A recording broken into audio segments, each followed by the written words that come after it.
Thank you, Chairperson. I'll be brief. It's just to maybe go back to some of the points I raised earlier. In the Minister's introduction, she told us that they are negotiating with CPS. And then in the presentation, we are told that we are still going to negotiate with CPS. So I need clarity in terms of, are we negotiating with CPS and where we are in terms of the negotiations. We need clarity in terms of how much it is going to cost to extend this unlawful and illegal contract.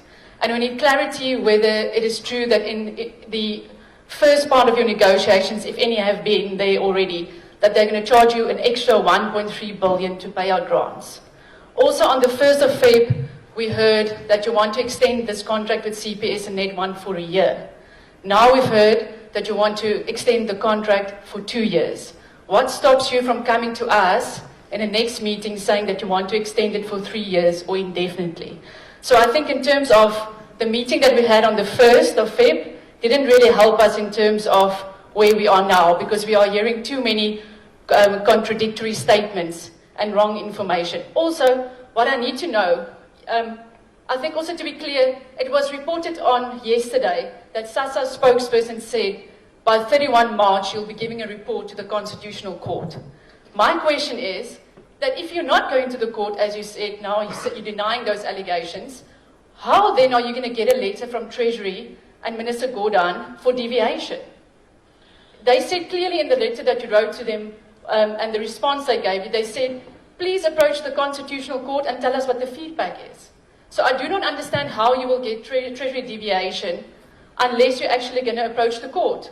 Or as I said before, are we simply going to ignore Concord's advice? Are we simply going to ignore Treasury's regulations and just go forge ahead blindly?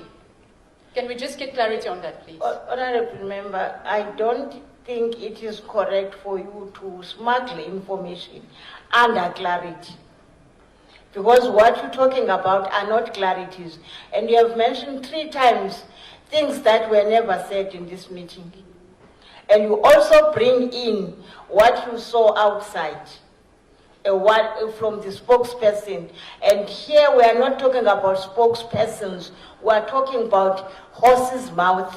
Someone here giving us a report, not something you heard about a spokesperson. Here the people are not to be represented. They are here today to speak on their own.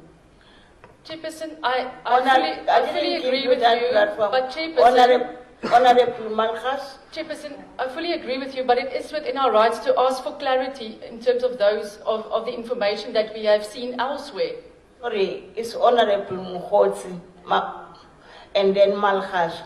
Honourable van der Merwe, I think we need a little bit of time to actually look into how you are treating the chair today and the last meeting. I think we need to have a discussion.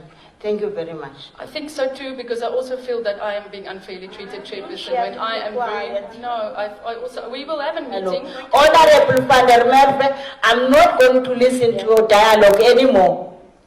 You can't engage us like that. You can't. Honourable.